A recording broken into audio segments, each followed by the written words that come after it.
السلام عليكم واهلا بكم. اي حد ممكن يتعلم يكتب كود، بس الفرق الحقيقي ما بين المبرمج وما بين مهندس البرمجيات هو ازاي يقدر يوظف الكود ده عشان يقدر ان هو يبني سيستم بيحل مشكله حقيقيه ويكون امان وفي نفس الوقت سكيلبل. النهارده السيرفر بتاعنا بتاع القناه محتاج شويه تظبيط، وطبعا انا قصدي هنا بسيرفر ديسكورد. الفكره في البدايه خالص كانت بسيطه جدا.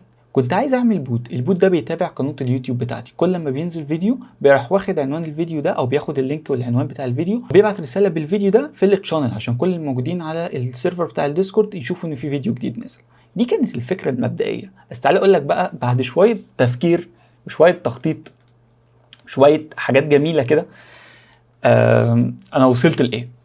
بص يا معلم، في البدايه خالص كانت بالنسبه لي ان انا البوت هيشوف يوتيوب، هيسال هل في فيديو جديد ولا لا. لو ساله قال له يس، هنبدا نروح ل AI. وتعالى بقى اكلمك على الفيتشرز اللي هتكون موجوده في البوت ده. انا مش عايز ابني بوت عادي، انا عايزه يكون سيستم متكامل، عايزه يكون ذكي بيلخص الفيديوهات AI وبيقدر ان هو يكتب رسائل، ومش بس كده بيقدر يتناقش معاك عن الفيديو لو انت عايز تساله عن حاجه معينه، وعاوزه يبقى قادر ان هو يعرف ان في فيديو جديد نزل في لحظه ان انا ادوس فيها ببلش او ادوس على زرار الببلش وارفع الفيديو. وفي نفس الوقت عايزه يكون بيحمي السيرفر كله من اي لينكات ممكن تكون خبيثه او تضر اي حد من المشتركين. والاهم بقى من كل ده ان احنا مش هندفع ولا جنيه او ولا دولار. الفيديو ده مش بس هنكتب كود، انا هاخدكم معايا في رحله هندسه السوفت وير من بدايه الفكره اللي هي كانت شويه شخبطه، وهي بجد شخبطه، لحد انا هستخدم ايه وليه، ونطلع بالمنتج النهائي اللي هنعمل له ديبلويمنت النهارده ان شاء الله. دلوقتي الساعه 8،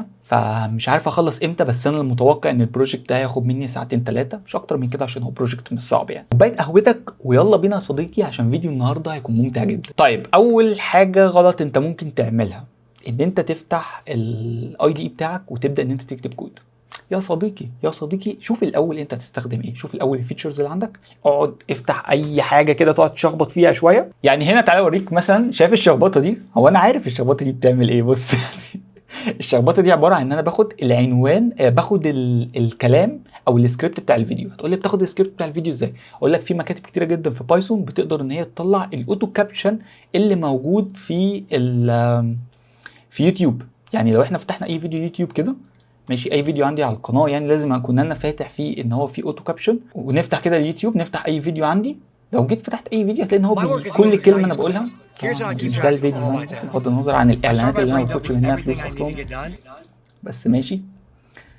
لو جيت كده تشوف اي فيديو، لو احنا عملنا شغلنا CC او السب تايتل، المشكله هنا بص السب تايتل كل كلمه بقولها بتضاف هنا. طيب كل كلمه بقولها بتتكتب الكلام ده في اي فيديو، لو دخلت اي فيديو تاني هتلاقيه برده كده، بس طبعا لازم تشغل السب تايتل. فكل الكلام ده لو انا خدته فهو حرفيا ده سكريبت الفيديو، فانا اقدر ان انا اخده ابعته للاي اي. فهنا بقى اللي انا كنت بعمله، انا بقول هاخد الكلام ده هبعته للاي اي. حلو، الاي اي هيروح يذاكره ويبقى او هيحتفظ بيه عنده. بعد كده لما اي حد يخش يشات مع البوت ده عن الفيديو ده، هيروح الاي اي رايح شايف الاول الكلام او السكريبت بتاع الفيديو، وبعد كده يروح راجع راد تاني يبعته للبوت، والبوت يرد تاني على اليوزر. فدي رسمه الشخبطه دي. فشخبط يا صديقي، شخبط، مش هتخسر حاجه. الويب سايت فور فري، وانا بستخدم ويب سايت عامه اسمه ميرو، اسم لذيذ جدا يعني. وهنا انا عملت الثلاثه موديولز او الثلاث فايلات بايثون، يعني بالنسبه لي انا هشتغل النهارده بايثون، الثلاث فايلات بايثون بالنسبه لي اللي هيكونوا موجودين. وطبعا احنا عندنا اكيد فايل المين يعني اللي هيشغل كل الحاجات دي او هيربطها ببعض. وهنا كنت بشرح بقول بقى ان البوت هيروح يعمل تشيك للسيرفر ويشوف كل اللينكات الموجوده في السيرفر هل هي امان ولا لا، ولو مش امان هيعمل ايه، ولو امان هيعمل ايه. وبعد كده هيشوف لو في فيديو جديد نزل هيروح يبعت الفيديو ده للاي اي، والاي اي هيروح يجيب الميتا داتا بتاعته، وبعد كده يروح يكتب رساله تسويقيه للفيديو، والرساله دي يبعتها لديسكورد او يبعتها للبوت وبعد كده يبعتها للديسكورد يعني. فهشخبط شويه. وهنا ازاي اعمل بوت، عشان انا ما عملتش بوت قبل كده على فكره، انا عملت سيرش دلوقتي يعني، كنتش عارف ازاي اصلا ممكن نعمل بوت. طيب تعالى بقى اشرح لك كل فكره من دول هتشتغل ازاي وهتشتغل ليه. في البدايه خالص تعالى ناخد اول حاجه او اول مديول، وهو هيبعت رسائل بكل فيديو جديد. حلو، ده اسم الموديول. بدل ما نستخدم فكره البولينج وان احنا نسال اليوتيوب كل شويه هل في فيديو نزل ولا لا، وهنا انا بتكلم ان البوت هو اللي بيسال اليوتيوب، احنا مش هنعمل كده عشان ده هيستهلك موارد كتير قوي، وفي نفس الوقت هيكون بطيء. يعني انت تخيل ان انا كل 10 دقائق هروح اسال سيرفر اليوتيوب هقول له هل في، او هعمل ريكويست، هل في فيديو جديد نزل على القناه ولا لا. طيب وده كل يوم، ده لمده سنين، فطبعا ده مش حاجه صح. فالصح بقى ان احنا نعمل ايه؟ الصح طبعا ان احنا نستخدم ويب هوك. يعني اليوتيوب هو اللي هيخبط على السيرفر بتاعنا او على البوت بتاعنا ويقول له خلي بالك عشان في فيديو جديد نازل. وطبعا الكلام ده بيحصل ريد تايم، الكلام ده بيحصل حالا. اول ما انشر الفيديو على طول سيرفر يوتيوب هيروح رايح للسيرفر بتاعنا ويقول له خلي بالك في فيديو جديد نزل. اول ما يوصل لنا اشعار ان في فيديو جديد نزل، ايه اللي هيحصل؟ اللي هيحصل بالظبط كالتالي. بص يا صديقي، هناخد التايتل حلو والوصف بتاع الفيديو اللي هو عنوان ووصف الفيديو، هنبعتهم للاي اي موديل او المخ بتاعنا اللي هو الاي اي برين، واللي بالمناسبه هنستخدم كوين. هنستخدم كوين 3 32 بليون بارامتر. ده رقم كويس جدا، موديل مش كبير قوي بس في نفس الوقت موديل مش صغير، موديل شاطر جدا في اللغه العربي وفي اللهجات، شاطر جدا جدا جدا. فهتحس اصلا ان شخص هو اللي كتب الرساله، مش بوت او مش اي اي هو اللي كتب الرساله. وهنستخدم الموديل ده ببلاش عامه.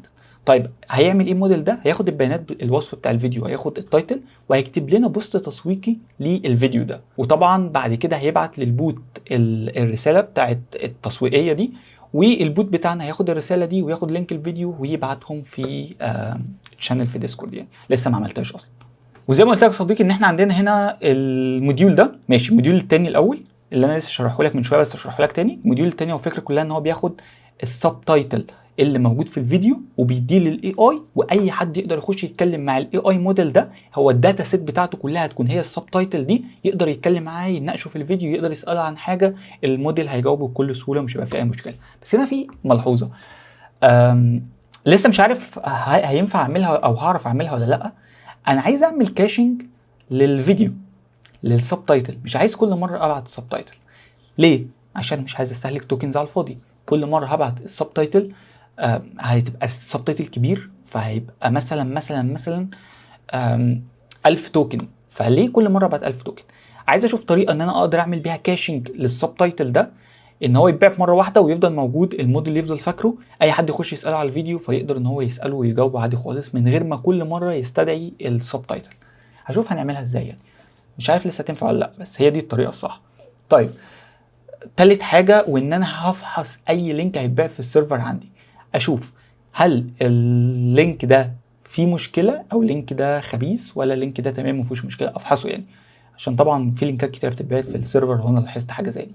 طيب كل ده يحصل ببايثون، فيلا بينا نبدا. بص بقى، قبل ما نبدا بس هقول لك انا هستخدم ازاي موديل مجاني. طبعا هو هنا انا حرفيا انا كنت بساله هو ازاي هنعمل انا عايز اعمل بوت للسيرفر ديسكورد بتاعي، بسال طبعا كلود بيقول لي انك انت تعمل كذا كذا كذا، وقال لي بقى ان في مكتبه اسمها ديسكورد بي باي، كنتش عارف عنها حاجه. دخلت جبت الدوكيومنتيشن بتاعها عشان افهم المكتبه دي شغاله ازاي. ودخلت عملت سيرش على ايه احسن اي بي اي فري عشان اشوف ايه احسن حاجه فري ممكن ان انا استخدمها. وطبعا لقيت ان جروك كلاود بيدينا، بص بقى جروك، تعالى بس كده نفتح جروك كلاود يا معلم. بيدينا ايه؟ تعالى بس كده نرجع شويه للريت ليميتس. بص يا معلم، ده في الفري، دي الفري بلان. بالنسبه لي فري بلان يعني بص حاجه ممتازه والله. بص ده الموديل اللي هنستخدمه، الكوين 3 ال 32 بي. طيب الموديل ده 500 الف توكن في اليوم، ده بير داي، كل يوم بيديك ليميت 500 الف توكن، انا مش محتاج اكتر منهم طبعا. طيب بيديك في الدقيقه 6000 توكن. بيديك في اليوم 1000 ريكويست، بيديك في الدقيقه 60 ريكويست. يعني 60 ريكويست في الدقيقه، 1000 ريكويست في اليوم، 6000 توكن في اليوم. اسف 6000 توكن في الدقيقه و500 الف توكن في اليوم. ده رقم بالنسبه لي يعني بيرفكت، مش عايز اكتر من كده. طبعا ممكن استخدم اي موديل من الموديلز دي، لاما برضو قويه في اللغه العربيه، بس كوين اقوى في اللغه العربيه من وجهه نظري يعني، وشايف ان هي اكتر حاجه بتديني 500 الف في اليوم. في برضو هنا لاما بيديني 500 الف في اليوم بس ده 8 بي. طيب حلو قوي، تعالى بقى نخش ونشوف الستراكشر بتاعنا هيكون عامل ازاي. هو انا كنت لسه ما كتبتش حاجه يعني، عملت الفايلز بس. طبعا البوت عندنا اسمه فوكس فهنسميه فوكس. عملت الفولدر ده اسمه كوكس، ده فيه الثلاثه موديولز اللي انا قلت لك عليهم، سكيورتي، يوتيوب، والاي اي بريم بتاعنا. واليوتيليتيز دي عشان لو في لايبرري احتاجنا ان احنا نستخدمها. المين دوت بي واي طبعا ده المين دوت بي واي بتاعنا. والدوت ان في ما عملتش فيه حاجه غير انا حطيت بس الجروك اي بي اي كي. طبعا انت مش شايفه علشان انا بستخدم اكستنشن دي بتخفي الكي نفسه، بس هو هنا في التايتل بس بتاع الكي. طيب ده كلام جميل جدا. تعال بقى نشوف هنعمل ايه. انا حابب في البدايه ابتدي بالاي اي وتستو واشوف هل لو هو تمام هبدا بقى ان انا يعني ممكن اخش مثلا على اليوتيوب، وبعد كده نخش على السكيورتي اخر حاجه. فيلا بينا، ده البروجكت بتاع النهارده، بروجكت جامد جدا. طيب بصوا، ده الكود بتاع الاي اي برين في البدايه بس. طبعا بنستخدم الاي بي اي كي زي ما قلت لك من الدوت انف او من الفاريبل الانفنتوري فاريبلز يعني. ده السيستم برومت بتاعنا، هو بسيط جدا. هو بيقول له انت بوت ديسكورد في سيرفر تقني لمهندسين برمجيات. الفيديو الجديد نزل على اليوتيوب، بياخد العنوان وبياخد الوصف وبياخد الرابط بتاع الفيديو ده، بيقول له اكتب بوست قصير بلهجه مصريه حماسيه لخص فيه اهميه الفيديو للمبرمجين بناء على الوصف وحط ايموجيز مناسبه. بس كده، شكرا.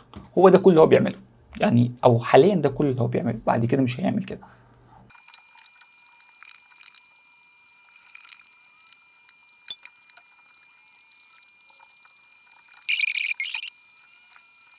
طيب بص يا شباب، ده كود المين. حلو. انا بعت دامي داتا او داتا يعني مش حقيقيه، خليت اصلا جيميناي هو اللي يكتبها لي، اللي هو تايتل وديسكريبشن عشان اشوف بس الرد هيبقى عامل ازاي. وطبعا دخلت جوه تراي علشان يشوف هل لو الرد هيجي، لو الرد يجي تمام فيقول له ده ريسبونس دون اند ذيس از ذا بوست، وهيكتب البوست بقى نفسه. لو حصل اكسبشن فنشوف الايرور اللي هيحصل. سند ريكويست بعتت. اي ده كل ده ماشي، هو تمام، هو الرد تمام يعني. قال لك سينك اوكي نيد تو كريت بلا بلا بلا بلا بلا. ماشي، ريكويست بعتت تمام وهقبلها تمام. قال لك بقى ايه اخوانا في طب معلش، انا بس عشان مش هفهم ده ايه ده فممكن ناخده كده. حلو. يا اخوان فيديو ممتع، وشوف شويه من هنا يشرح لكم كيف تحول فكرتك الى سيستم متكامل من الصفر باستخدام بايثون وتطبق مفاهيم الايفنت دريفن يعني خطوه بخطوه. يعرض الفيديو كمان كيف تجعل سيستم سكيبلابل وسريع وبدون اي واحده مخرج وهي مثل المهندسين المحترفين. شوف الفيديو من هنا. طبعا ده كلام عبثي ومش عاجبني خالص، مش ده اللي انا عايزه يعني. فطيب التعديل ده هيكون في ايه؟ هل هو طبعا حاطين اللينك بتاع الفيديو، الكود بتاعنا تمام صح، متاكد ان هو شغال، بس تعديلنا كله بقى هيكون في السيستم برومتنج. طبعا ده السيستم برومتنج خفيف قوي، فانا هاخد السيستم برومتنج ده دلوقتي، هاخد الفانكشن دي كده كلها وابعتها لجيميناي واقول له عدل لي السيستم برومتنج ده يكون احسن، علشان طبعا الاجابه بتاعته كانت سيئه جدا يعني. يلا نشوف الاجابه الكارثيه اللي هتيجي دلوقتي. قال لك سند ريكويست، ماشي. قال لك الريكويست بتاعتت، حاسس ان دي احسن شويه، فتعال نشوفها بس يا شباب بطريقه بسيطه وخطوه بخطوه. النهارده جايب لكم فيديو خاص يشرح السيستم ديزاين بطريقه بسيطه خطوه بخطوه. هنشوف ازاي نبني سيستم من سكيلابل، ونضمن هنشوف ازاي نبني سيستم ايفنت دريفن ونضمن انه سكيلابل ونون بلوكينج بالكامل مع بايثون. والفكره جامده حقيقه. هنطبق الديزاين باترنز، هنستخدم البيست براكتسز في اداء البلوكس لتجنب المشاكل اللي بتعمله البلوكس يعني. ماشي، هو بس الكلام مش واضح قوي بس ما علينا يعني. قال لك تريكات حلوه لاداره الايفنتس بطريقه سلسه، مفيش ترجمه مصطلحات، كل حاجه بتكون بالانجليزي زي المبرمجين تعرف عليها بسرعه. عايز تعرف ازاي تبني سيستم بيتعامل مع ملايين من الريكويستس بسرعه؟ شوف الفيديو ده، لان ايه ولا هتواجه نفسك. هو طبعا الرد ده احسن من الرد اللي فات بكتير جدا. لو انت خدت بالك الموضوع كله كان في السيستم برومتنج يعني. بص، هو هنا اصلا ده اللي اداهوني جيميناي على طول، انا خدته حطيته كوبي يعني. هو عمل له سيستم برومتنج بس محترم، قال له شروط اجباريه، قال له مطلوب اكتب كذا كذا كذا كذا كذا كذا وفاهم، وبقيه الكود زي ما هو ده بقيه الكود بتاعي يعني. قال لك هنا ضفنا حراره عشان نتحكم في الابداع بتاع الموديل، ماشي، وما يخرفش تمام، هي زي ما انا كنت عاملها اصلا. شكرا يا جيمي، انت عملت اللي انا عامله، ما علينا. ف انا شايف ده احسن، بس انا حاسس ان احنا ممكن نوصل لحاجه احسن برضه، فهبعته لجيميناي تاني، هقول له شويه حاجات كده يعملها وهنشوف هل هنقدر نوصل بيه ولا لا. هبعت له الاجابه كلها يعني، هبعت له من اول السينك دي ونشوف. ماشي، تعالى نجرب.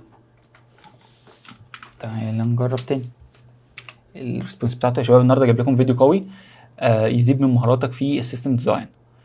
شرحنا في فيديو ازاي تبني سيستم من الصفر باستخدام بايثون وتطبيق الايفنت دريفن اركتكتشر خطوه بخطوه. التحدي تجيب سيستم ما يعطلش ويعمل سكيلابل من اول كود لاخره. الكلام ده مش هينفعك تخلص المهمات بسرعه. عايز تعرف تريكات المبرمجين المحترفين؟ الكلام ده مش هينفعك تخلص مهمات بسرعه. عايز تعرف تريكات مبرمجين محترفين؟ لا تفوت الفرصه. مش بس نظري، بس عملي جامد. مش بس نظري بس عملي. شوف الفيديو كامل وقول لي ايه رايك. اللي فاتت كانت احسن. السيستم برومبت اللي فات انا حاسس ان هو كان اقرب بكتير قوي من ده، فاللي فات كان احسن من ده. فانا برضه هبعت له الريكوست وهقول له ان اللي فات كان احسن، ونجرب اخر مره المره دي.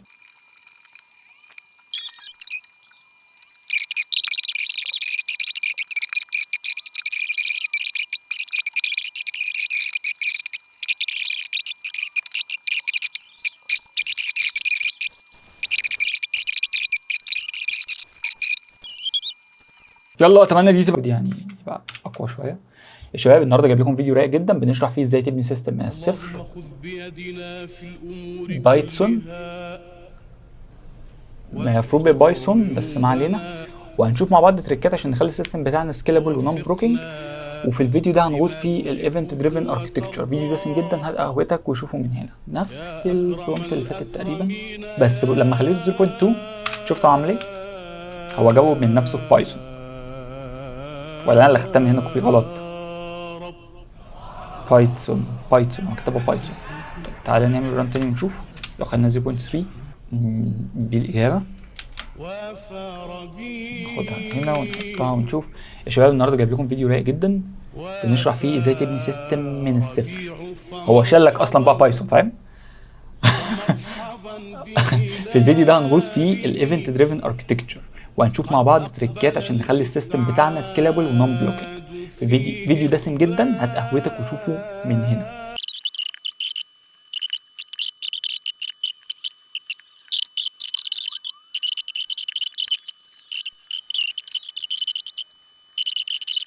المره دي قال لك جروك اي بي اي، دي اللي انا لاحظتها.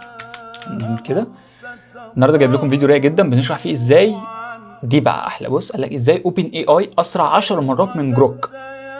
عادة دي مش حقيقه عشان احنا دلوقتي بنستخدم جروك، او ممكن يكون قصدي ازاي جروك اسرع 10 مرات من اوبن اي اي. في الفيديو ده هنغوص في الجروك اي بي اي. هو قصده ان جروك اسرع 10 مرات من اوبن اي اي، ودي يعني دي حقيقه عشان احنا دلوقتي بنستخدم جروك اصلا. وهنشوف مع بعض تريكات عشان نخلي السيستم بتاعنا لو لاتنسي. فيديو قوي جدا، هات قهوتك وشوفه من هنا ومستنيك يا هندسه. حاسس ان وصلنا كده للخلطه المثاليه. طيب انا ظهري وجعني بس فهفرد ظهري شويه عشان بقالي بصور. الساعه دلوقتي بقت 10 من 8، بقالي ساعتين كنت قاعد قبليها يعني خلص شغل وكده. بصوا بقى، ده انا عملت فايل سكيورتي يعني بعد سيرش لقيت الموضوع اصلا سهل قوي. هقول لكم الكود ده بيعمل ايه. بص، في الطبيعي الناس بتستخدم مكتبه ريكويست، بس بما اننا شغالين في بيئه سينكرونايز جوه ديسكورد، يعني لو استخدمنا مكتبه ريكويست العاديه هناخد بلوك. البوت هياخد بلوك، والبوت مش هياخد بلوك. البوت هيعمل بلوك لحد لما يخلص سكان ومش هيرد على اي حد. هيستنى السكان الاول يخلص وبعد كده يرد على الحد ده. طبعا احنا مش عايزين كده يعني، فعشان كده نستخدم المكتبه اللي هي اسمها AI OHTTP. طيب المكتبه دي هتفرق ايه عن الريكوست؟ المكتبه دي هتخلي الفحص يشتغل في الخلفيه، فيقدر ان هو يكون بيفحص ويقدر ان هو يكون بيرد عادي خالص. طيب بص يا صديقي، احنا هنا هنعمل ايه؟ اولا احنا في اي بي اي استخدمناه برضو من VT او اللي هي فيروس تول، يعني ويب سايت. فكره فيروس تول ويب سايت ده بيعمل ايه بقى؟ بص هقول لك. فيروس تول ويب سايت بتقدر ان انت تعمل سيرش لليو ار ال، ويقدر يقول لك هل اليو ار ال ده فيه مشكله ولا لا، عشان تقدر انك انت تعمل له سكان. فمثلا لو كتبت الويب سايت بتاعي اللي هو www.ahmedsameh.vip وبس في اي زياده سامح كده، نعمل سيرش هيقول لك هل هو سيف ولا مش سيف. فاهم؟ طبعا سيف يعني. انت مستني ايه؟ مستني يقول لك مش سيف؟ انا عايز اشوف بجد عشان لا ممكن يقول لي ان هو مش سيف، بس هو طبعا سيف. نعمل له انلايز، قال لك ان هو طبعا السكور بتاعه 0، قال لك ان هو سيف ومفيهوش اي حاجه وكل حاجه كلين، وده طبيعي يعني. خلي بالك من حاجه، ان الاي بي اي بتاعك الفري هو بيديك 4 في الدقيقه، تعمل سكان ل4 لينكات في الدقيقه، 500 لينك في اليوم، 15500 لينك في الشهر. طيب احنا برضه حطينا طبعا في الدوت اي ام في الديسكورد توكن بتاعنا. هتقول لي بتجيب الديسكورد توكن ده منين؟ هقول لك ان انت بتجيبه اول ما بتعمل البوت، ماشي، يعني بيتاخد كوبي لوحده، او لو انت نسيته فتقدر تيجي هنا وتعمل ريسيت للتوكن، هيديك توكن جديد يعني، بس لازم تكتب الباسورد طبعا من الويب سايت بتاع الديفلوبر بورتال وفوكس اهو. طيب حلو قوي. طيب بصوا يا شباب، هنا طبعا ده بعد شويه تعديلات من جيميناي يعني، بس هفهمكم هو بيعمل ايه. طبعا ده بس تيست. هنا هو بيقول لك ان في اشعار جديد من اليوتيوب عشان تيست بس هل في اشعار ولا لا. هنا ده بيبعت التايتل والديسكريبشن واليو ار ال زي ما قلت لك، ده الكود بتاعنا اللي احنا لسه عاملينه مع بعض، مفيش مشكله.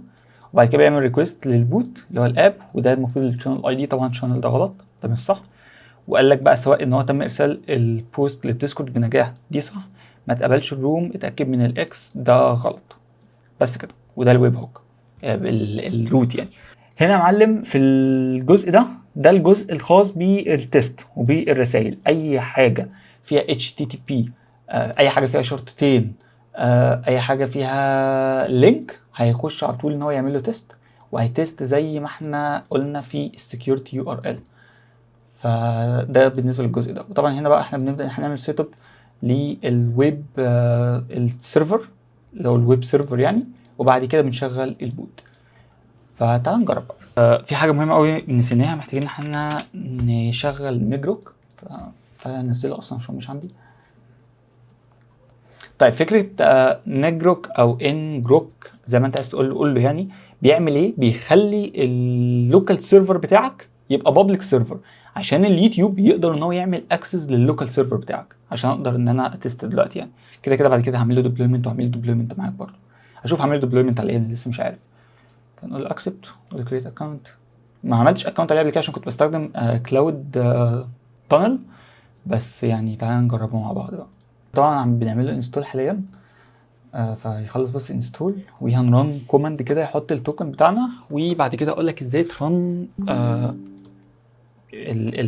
او ازاي تعمل ببلش يعني. هتعمل ببلش كده، بس انا هكتب 8080 مش 80 واحده، البورت 8080. تكتب نجروك في التيرمينال HTTP والبورت اللي انت عايزه، فانا هكتب 8080 زي ما قلت لك. فالمفروض ان هو خلص انستول، فخلاص. طب نفتح التيرمينال عندنا، وكل اللي هنكتبه بس نجروك HTTP 8080 زي ما قلت لك، نعمل رن. هو دلوقتي خلانا ان احنا بقينا اونلاين، خلاص تمام، مفيش اي مشكله، مش عاملين اي كونكشن. طيب عملنا رن، اشتغل دلوقتي، وقال لك ويب سيرفر راننج اون بورت 8080 وكله تمام، وقال لك شيرت اي دي. طيب نقدر ان احنا نستخدم بوست مان عشان نبعت ال HTTP ريكويست، او نقدر نكتبها بالترمينال على طول. فانا هكتبها على طول بالترمينال، مش هنكتب الامر ده عشان نتست ونشوف. المفروض ان احنا دخلنا هنا، حلو قوي. قال لك اشعار جديد من يوتيوب، وجاري المعالجه. طيب حلو قوي. هو حاليا بس هو جاب لك ايه؟ قال لك ما لقيتش الروم، اتاكد من الاي دي. حلو جدا. هو دلوقتي اشتغل تمام. قال لك ان في اشعار جديد جه، ده بالنسبه للسيرفر يعني. قال لك بس ان انا ما لقيتش الروم، فاتاكد من الاي دي. وده طبعا احنا فعلا ما حطيناهوش اصلا، ما عملناش انستول لسه ليه يعني. الانبوت داخل مش كتير، الاوتبوت هو اللي كتير، بس احنا عشان جربنا كذا مره. قال لك اليوزج الكوست 0.01 وات كوست. احنا المفروض ما فيش كوست، انتوا قايلين ان مفيش كوست. ثانية واحدة راح نتعدل، ده البروجكت كله كده على المحك. ماشي طيب انا فهمت. انا ما شفتش بس ايه، انا ما شفتش دي. طيب انا ما شفتش الرسالة دي. الرسالة دي بتقول لك ايه؟ الرسالة دي بتقول لك ان الكوست ده اللي انت كنت هتدفعه لو انت كنت مشترك في الباقة، بس حاليا احنا مش مشتركين في الباقة، فالكوست يعني مش هندفعه. مش ضايفين اصلا كريدت كارد يعني احنا هندفع بيها. فهو بس ده حاجة تخيلية يعني، كأن انت لو كنت مشترك في الباقة فده كان الثمن اللي انت كنت هتدفعه. فاحنا حاليا مفيش كوست ولا في اي حاجة يعني، احنا زي الفل. طيب هنيجي هنا يا شباب، عايز اعمل كاتيجوري جديدة، فنعمل كريت كاتيجوري وهنسميها AI، هنسميها فوكس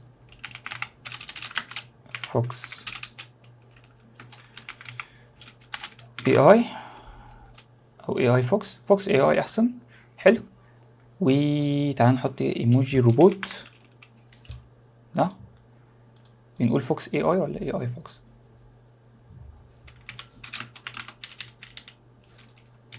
فوكس اي اي ماشي. كرييت كاتيجوري، وبقى في الكاتيجوري هنزل تحت، عايزين بس نرفعها فوق، خليها بعد الويلكم على طول فوق الكوميونتي هنا، ونعمل فيها تشانل. التشانل دي هتكون اسمها ايه؟ كونتنت ماشي. ودي مفيش حد يقدر ان هو يكتب فيها، هنقفلها يعني دلوقتي. نعمل كده ونعمل كده نعمل كده ماشي. تعالى هنا ونحط ايموجي، نقول يوتيوب، هنلاقي فيديو، لا فيديو كونتنت بقى، كاميرا كده. كريت شانل، الشانل دي هنقفلها، محدش يقدر ان هو يبعت فيها اي حاجه في البرميشنز. طيب حلو قوي، عملنا التشانل، والتشانل بقت محدش يقدر ان هو يبعت فيها يعني المفروض. طيب طبعا حطينا دلوقتي، جبنا الاي دي بتاع التشانل، و بس ناقص حاجه نستخدمه بدل ده. طيب ده لينك البوت بتاعنا، فالمفروض ان هو يفتح دلوقتي، المفروض انه يقول لك تمام. طبعا مش حاطين له صوره، مش حاطين له حاجه يعني، اسمع علينا. فيقول لك ان انت عايز تضيف فوكس، فانا عايز اضيف فوكس. يس عايز اضيف فوكس لاحمد سامح كوميونتي. كونتينيو ترايز. طبعا مديه حاليا ادمنستريشن، بس ده مش صح يعني، بس حاليا مديه ادمنستريشن، هبقى اعدل الصلاحيات دي بعدين. اتاكد بس انه شغال تمام. طيب حلو قوي. تعالى بقى دلوقتي، انا قفلت بس السيرفر شغال تاني عشان انا بس نسيت الحته دي، عشان يسمع التغيرات اللي احنا عملناها، طبعا الدوت انف والكلام ده كله. فتعالى نخش على النجروك تاني، اسف على هنا، ونقول له هنا بعد اذنك ان ونديله ده. المفروض ان احنا نروح هنا، المفروض ان هو يبعت مسج تمام. فهنتست دلوقتي على يبعت ولا لا.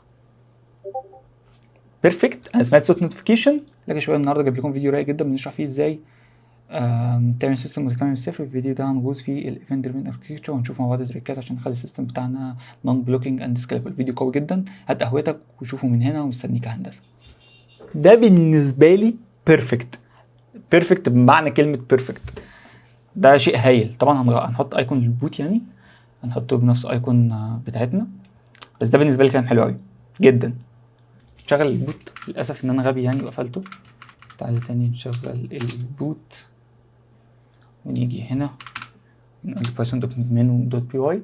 ليه؟ عشان عايز ابعت لينك اختبار، عشان نيجي هنا مثلا في كونتنت وابعته هنا كده. حلو، ونبعته، ما حصلش حاجه ودي مشكله. طيب طبعا انا عشان ما اتعاملتش مع اللايبراري دي قبل كده، فما اعرفش، ما اتعاملتش اسف مع الفيروس تول قبل كده، فما اعرفش احنا لازم نشفره الاول، لازم احنا نشفره. وبرده ما خدتش بالي ان هو كان دايما عامل ان هي فولس، ما كانش عامل ان هي بترو، فعشان كده ما كانش بيمسح، كان بيشوف كل اصلا اللينكات ان هي تمام ما فيهاش مشكله. طب دي اول مشكله. في مشكله تانية. طيب المشكله التانية ان ديسكورد حاليا في التحديث الجديد ما بقاش بيخليك ان انت تشوف المسج بتاعت الكلاينت او اليوزرز يعني، فلازم نفتحها برضو من ديفلوبر بورت. طيب المفروض نفعل دي، وانا هفعل برضو دي احتياطي يعني. حلو. طيب نعمل له سيف. ده دلوقتي البوت يقدر يقرا المسجات عادي، الاول ما كانش بيقرا المسجات. ده في اخر تحديث للديسكورد يعني، هم عملوا الموضوع ده. طبعا برضو ما كنتش عارف الموضوع ده. طيب المشكله بقى الثالثه، ان احنا المفروض ندي رول للبوت، وانا طبعا مش مدي البوت رول. طيب كده المفروض ان انا لو دخلت عشان ابعت لينك، اللي هو اللينك ده، المفروض ان هو يمسحه.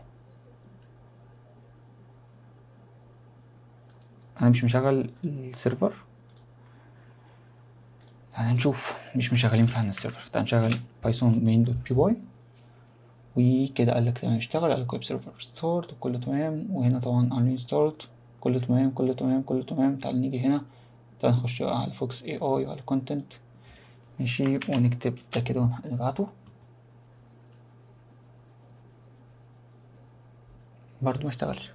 طيب برضو لما عملت سيرش لقيت ان احنا لازم حتى لو فعلنا المسج انستنت دي من الديفلوبر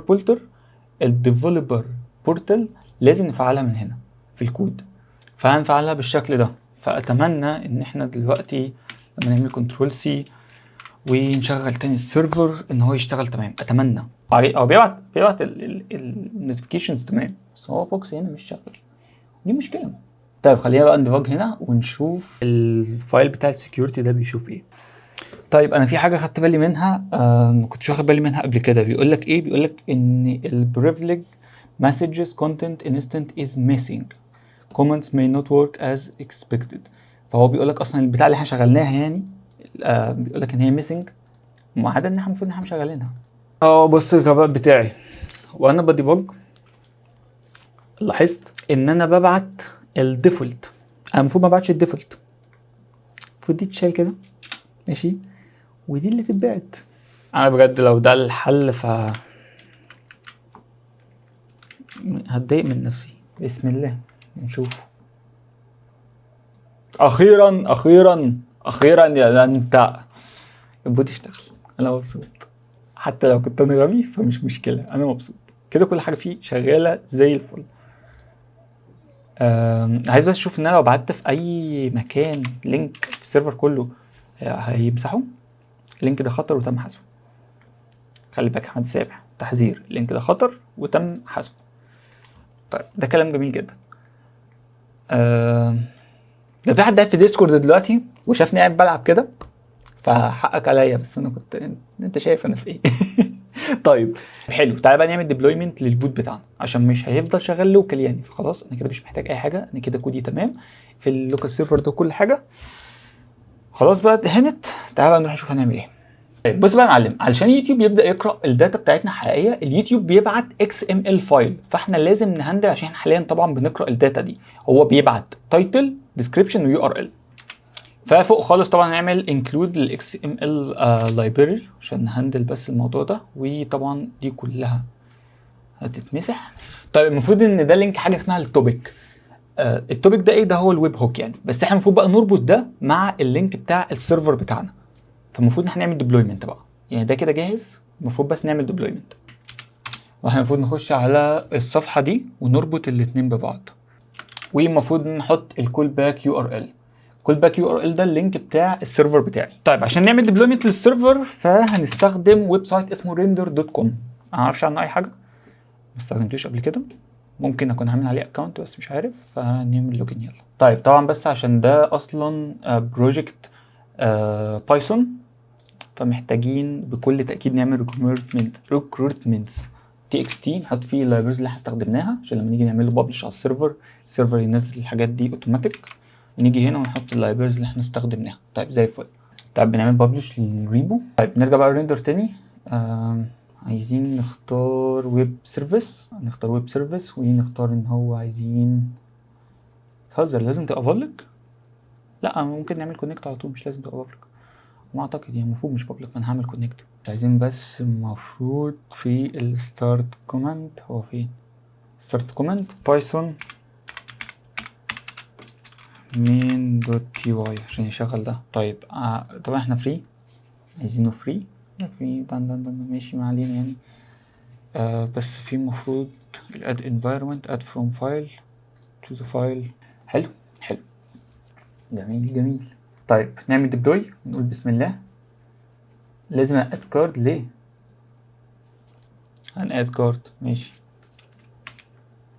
دي مشكلة. هو بيقول لك ان هو عشان يعمل، انا ما عنديش مشكلة ان هو يخصم الدولار اللي هو بيقوله ده، وكده هيرجعه تاني، بس انا الكارت بتاعي حاليا مش شغال اونلاين عشان ديبت طبعا في مصر، وكروت الكريدت بس هي اللي مش شغالة، فهضطر ان انا استخدم كارت تاني. طب نجرب بس ده الاول، سواء هيخصم كده. طيب هننتقل الى هذا الويب سايت اللي انا مش لاقيه اهو. ماشي get started. في برضو نعمل deployment للسيرفر بتاعنا continuous GitHub. ده لازم يعني لازم اشترك في دي، مفيش اصلا حاجه مجانيه صح. طيب الحل بقى الاخير بتاعنا ان احنا نروح لبايثون anywhere.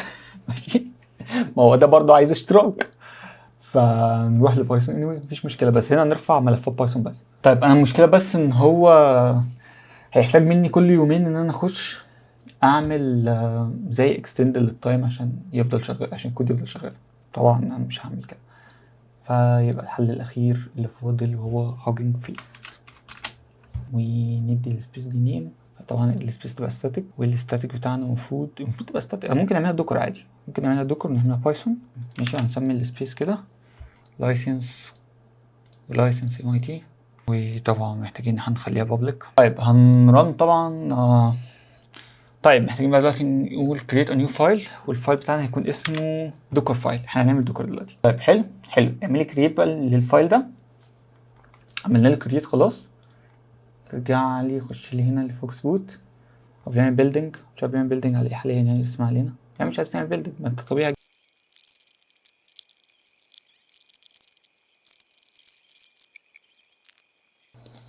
طب كده هنعمل ايه؟ كده احنا هنفضل فاتحين اللوجز لحد لما ستارتنج دي تبقى ستارتد، علشان دي تفتح. هي دي المفروض ما تفتحش، المفروض تفتح الشاشه السوداء بس ما تفضلش تحمل يعني، علشان ده يبعت لها الريكوست. عشان لما ده يبعت لها الريكوست احنا في الكود بتاعنا انا قفلت فيجوال ستوديو، هنرد عليه باوكي، فبنأكد ان احنا الكود ده تمام يعني، بنعمل فيريفاي. فطبعا مستنيين بس يعني ده هاجينج فيس يخلص بقى، وتبقى دي ستارتد مش ستارتنج، عشان هو كده لسه بيبني الدوكر. طبعا لسه دي مش هتفتح. على العموم هو كده شغال، بس هو لسه ستارتنج يعني. انتوا فهمتوا الفكره كلها. هستناه بس، هسيبه بقى براحته. لو فضل كده وفضل كتير مده كبيره يعني هعمل ديبلويمنت على حاجه تانية خلاص، بس كده كده هعمل ديبلويمنت يعني. ف انا عارف ان انت تفصلي ماشي بغض النظر الكاميرا تفصل. فيا رب يكون الفيديو عجبكم، متنساش لايك وسبسكرايب، واستنوني في الفيديو الجاي. سلام يا هندسه.